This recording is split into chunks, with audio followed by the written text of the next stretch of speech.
Well, hello true gardeners, welcome back to my garden. So today's video is going to be a little bit more on a positive note. Today we're going to talk about some success stories in the garden. I know we have had a couple weeks of doom and gloom and some things that we're very sad about, in my case distraught about.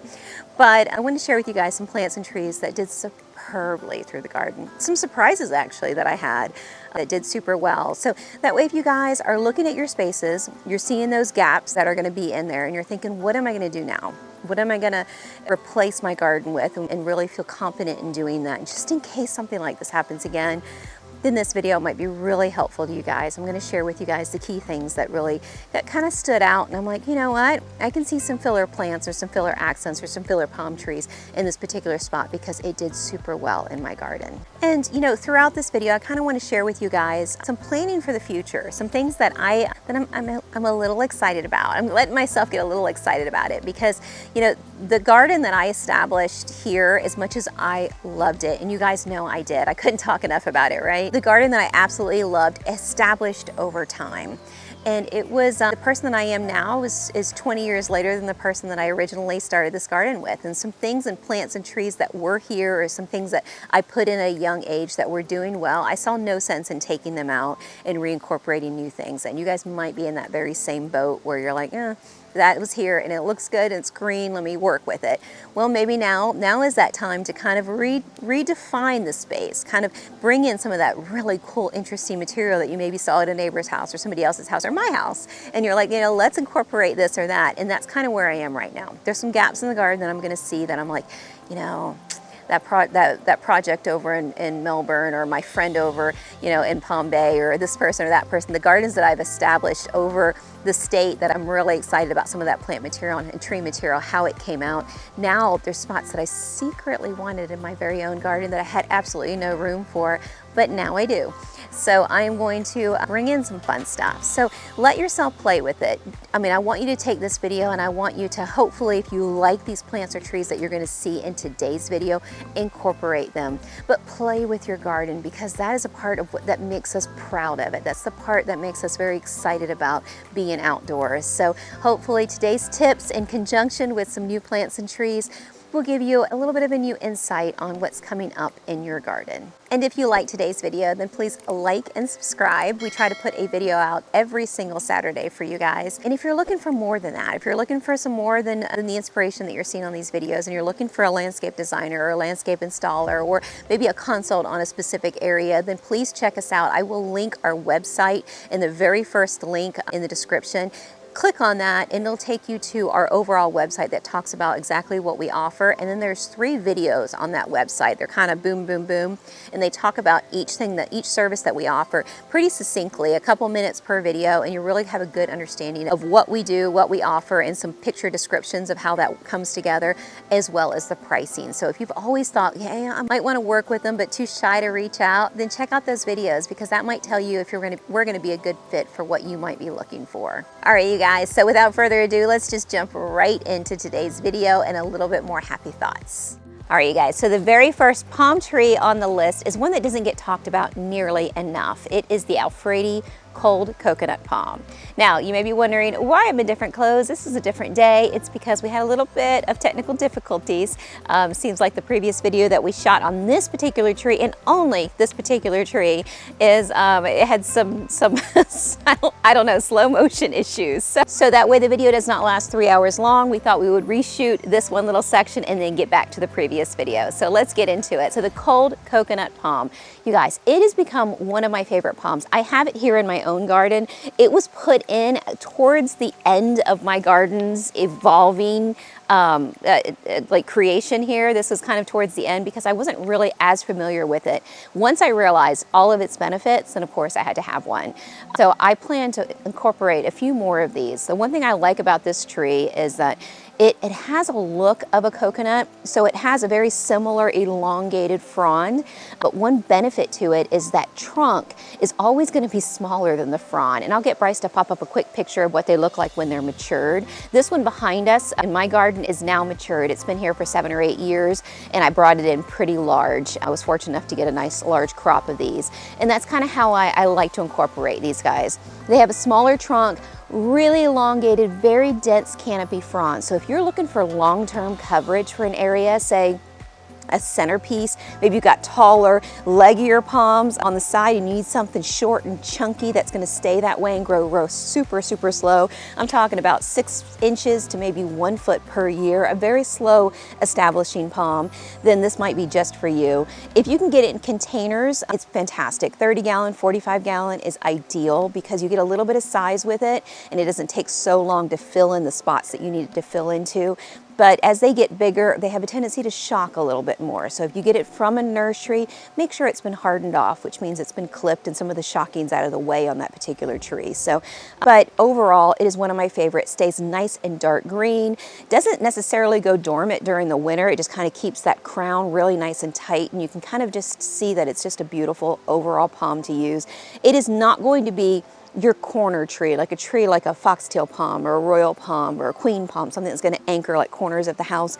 But think of it more as your centerpiece tree, as your accent or focal point tree, something that's going to offer you some denseness, give you that kind of big giant umbrella feel in the middle of a garden. So you're going to see a few more of these as I pile them back into my garden to kind of create a little bit of buffering, a little bit of softness. So hopefully that'll give you guys another reason to fall in love with it.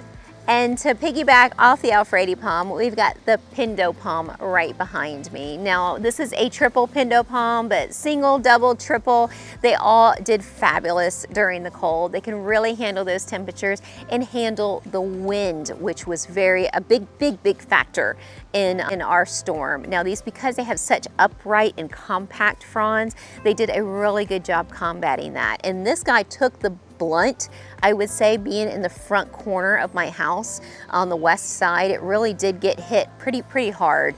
And I don't know if you guys can tell, I mean, we've got a little bit of browning on the tips here, but overall, this tree did fantastic. So Pindo palms can be used in a lot of different ways.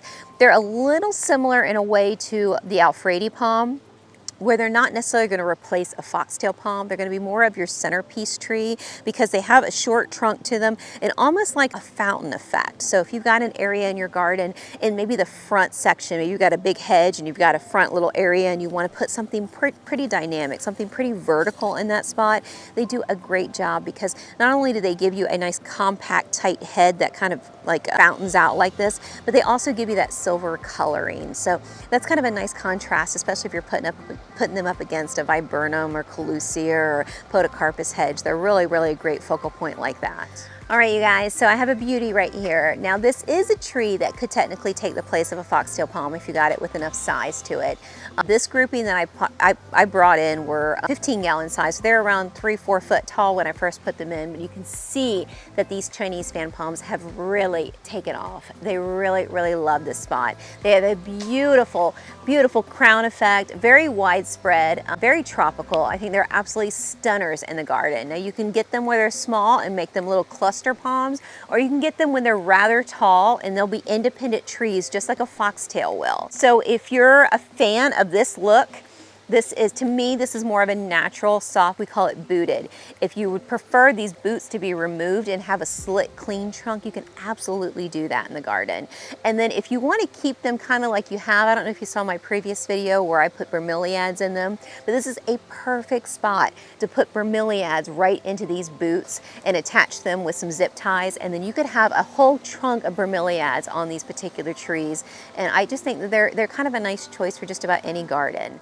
All right, so we're gonna take a moment's break from the palm trees and bring in one of these luscious little tropical plants that I absolutely love. I know I mention this all the time, and it's a bonus. It was actually a shocker. I know that this plant can handle cold temperatures, but the way it handled it with these big giant leaves, all of that wind, they did superbly. Farfugium, giant leopard's ear, tractor seat, they're called so many different names.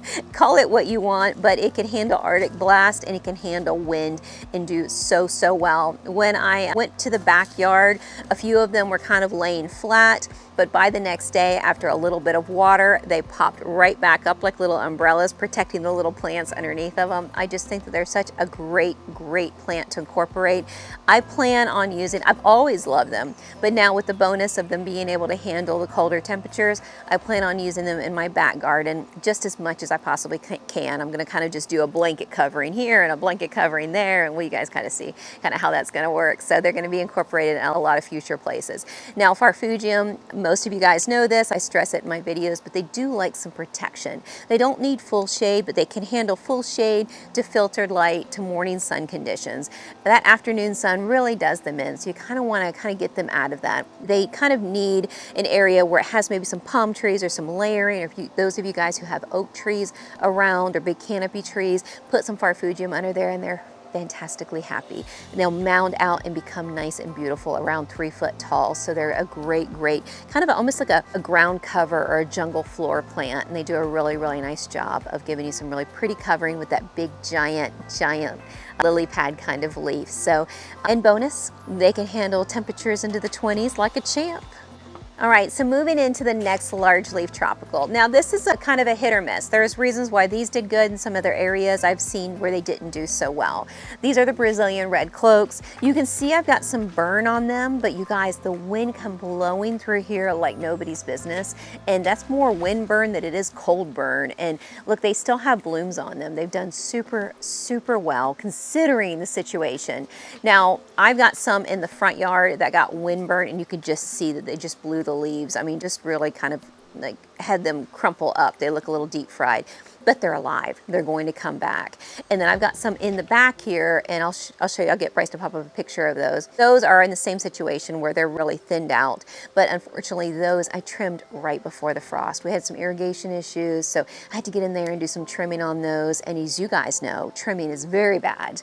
And then you add frost to it. It was like, it just made it all worse. So fortunately, it did not kill them. I've got like 9 of them over in that grouping. And even with that harsh trimming that I had to do before the frost, they're still gonna be fine. So I can't say that they came out like super winners on this kind of situation, but they did come out better than I thought. I thought for sure they would freeze right to the ground because they're giant tropicals with giant blooms, and that just really screams usually, I'm very sensitive to cold, give me a sweater. And they didn't get any of that, and they came out alive, and they're gonna, by summertime, I would say late summer, they're gonna be all full again and beautiful. I cannot wait to share those with you guys, so it gives you some hope of putting some Brazilian red cloaks into your garden. All right, so the next on the list are bromeliads. Now I know many of you guys would be very surprised by this whole situation because bromeliads hold water, and I think in a lot of places they did suffer.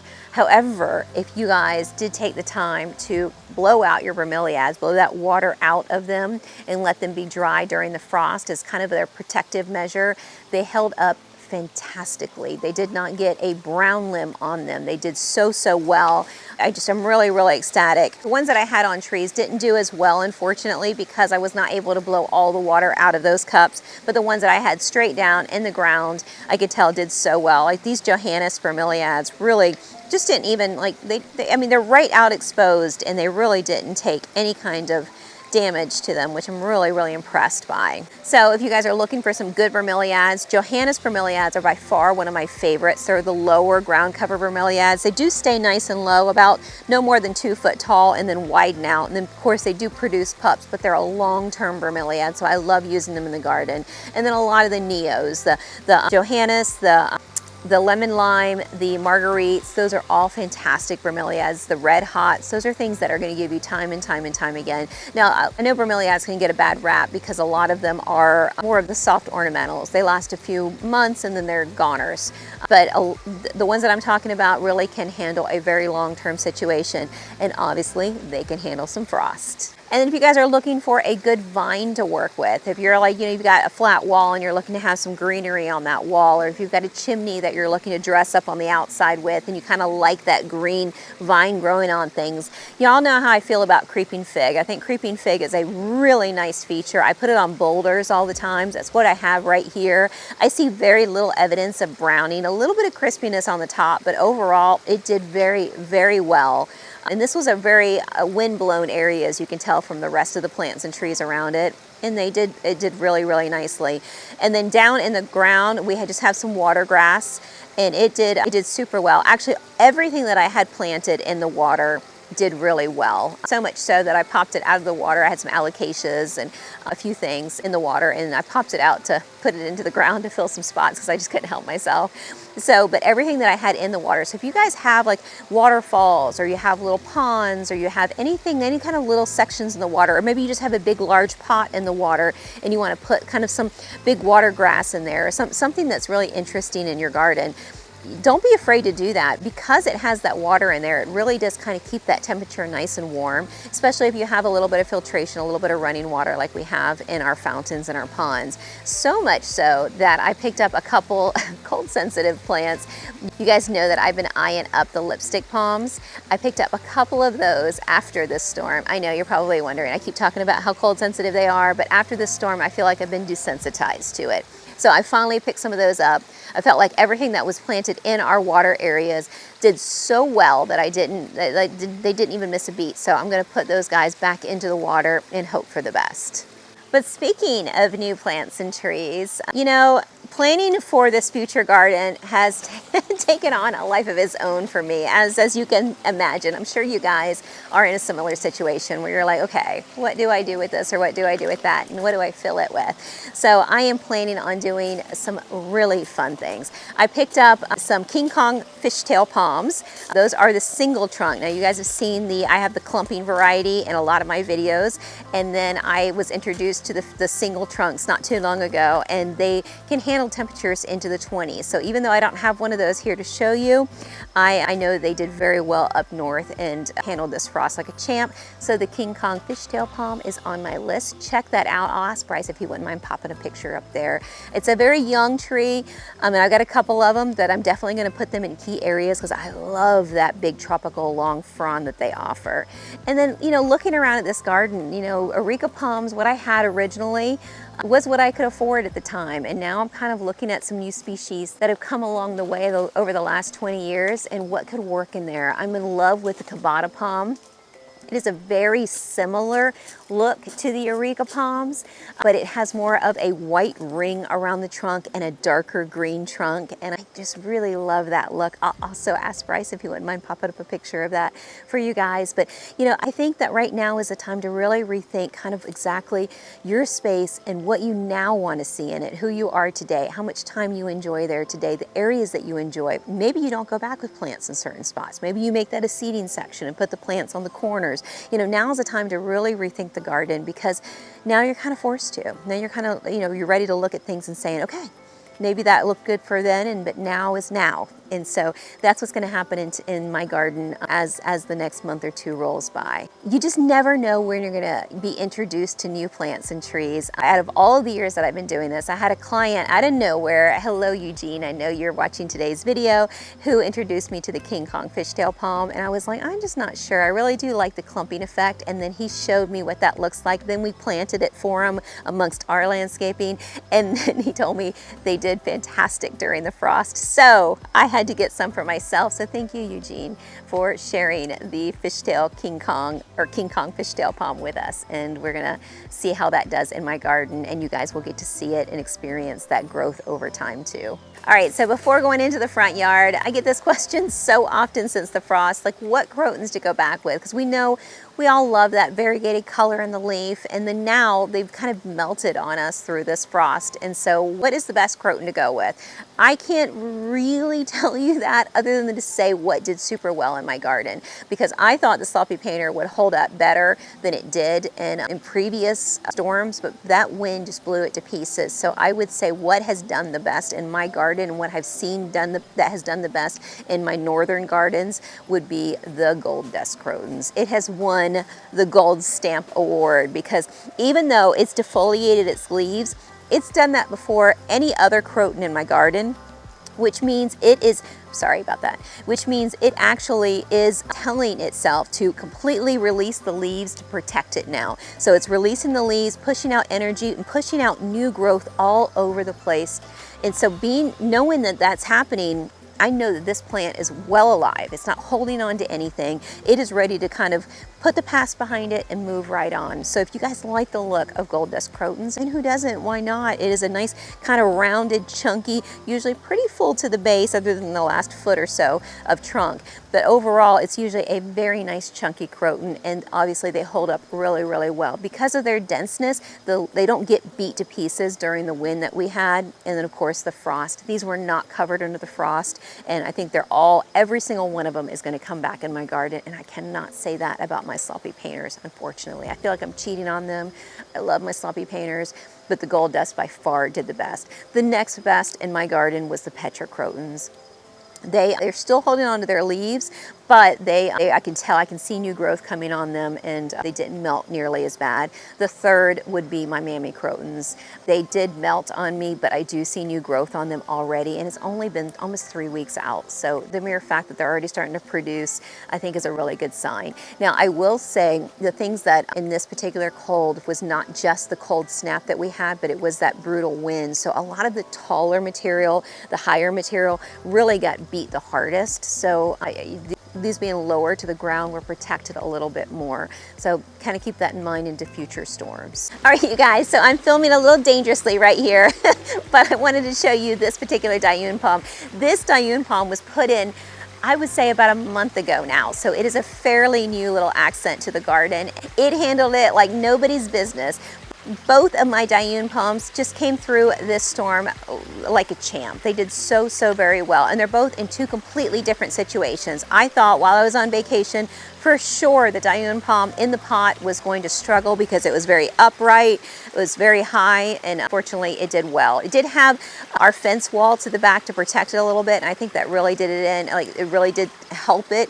But overall, I mean, I expected a few brown leaves on it, and it did superbly. This one, like I said, was just recently planted. I hope you can see it over there. I know we're getting late in the afternoon, but look, we have maybe 1 or 2 little brown leaves on it, but overall it's done fantastic in the garden, and it handled that without any kind of covering, any kind of issue. And you know, Dayun palms are fantastically low maintenance, so they're a real great feature. What they do not like is that aggressive wind. So if you have a Dayun palm that you've had struggles with during this frost and it was out exposed into the wind, it's more than likely wind burn from those leaves being kicked like this. But if you can put a Dayun palm in more of a secure location, kind of like what you see here, or even where I have it over there in a pot, because even though it's upright and completely out of the way of everything, I have a backing to it, and of course this buffer right here protected it from a lot of that wind, so it caused that plant to have little to very no damage. So kind of think about where you're putting some of this material and protecting it for any kind of future storms. All right, so if your Lucie took a beating like mine did, you might be thinking about like what hedge could go in that particular spot. What can you replant with? Do you want to go back with Lucie? In my case, there's some areas in my backyard and my side yard that I'm absolutely going to go with Lucie, because you guys know I'm like a fangirl for that particular plant. I love all the other aspects of it. What I do not like is the frost option. In the 20s, obviously, Lucie, they did not like it. And I think my front pretty much grouping of Lucie are pretty much goners. So what I'm probably going to go back there with are podocarpus. Now, pros and cons to podocarpus. So this is my podocarpus here. I have a small section right in this particular spot. You're probably wondering, if I had Lucie everywhere, why I just have like 5 podocarpus in this particular spot here. Well, it's because it's so narrow. Obviously, I need good access to this particular section. This is the area that I need to access my water or my pond area in and feed my fish, and it's kind of where I always gravitate to around the pond. So I needed something that wasn't going to grow out into this section, and podocarpus do a great job of that. Both sides I can keep about overall 1 foot wide. The other side is my driveway, and it needs to stay really narrow for both areas, and podocarpus is just the perfect choice for that. Now, the negative to podocarpus, if you buy it in like a 7-gallon or a 3-gallon size, they're kind of like this. They kind of like wave to you in the garden. They're very lanky, they're very thin, they're beautiful when they get established, but you got to have patience with that. If you're not a patient person, there's going to be some time where you're going to be like, get that guy out of there, it's just not doing its job. They will become a fantastic wall in the future, but they do take a good deal of time to get there. Now the podocarpus behind me is your traditional podocarpus. That was what's available when I put these in a few years ago. But check out the Maki podocarpus, M-A-K-I. I'm gonna get Bryce to pop it on the screen for you guys.